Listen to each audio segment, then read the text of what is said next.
السلام علیکم۔ میں مرد حضرات سے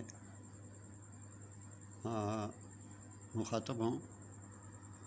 وہ یہ کہ مرد وہ ہوتا ہے جس کی عورت خوش ہو،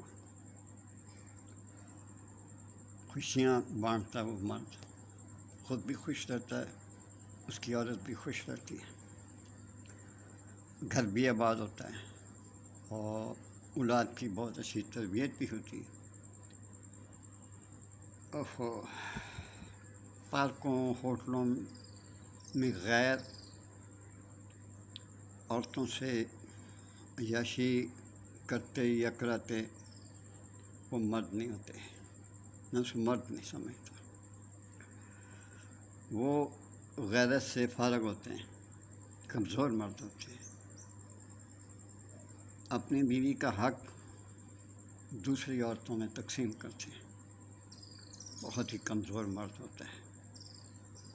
ان میں طرح طرح کی طرح طرح کی بیماریاں ہوتی ہیں، کبھی جسم درد، کبھی سر درد، کبھی نیند دیر سے آتی ہے، بے چینی، بے قراری ان کی جان کا وبال بن جاتی ہے۔ اپنی عورتوں کو خوش رکھیں، آپ بھی خوش رہیں۔ عورتوں کو خوش نہیں رکھیں گے تو عورتیں فرار ہوں گی۔ وہ بہترین مرد وہ ہے جس کی عورت اس سے خوش ہے۔ امید ہے آپ کو میری باتیں چبھی نہیں ہوں گی، آپ میری باتوں کو پسند کریں گے۔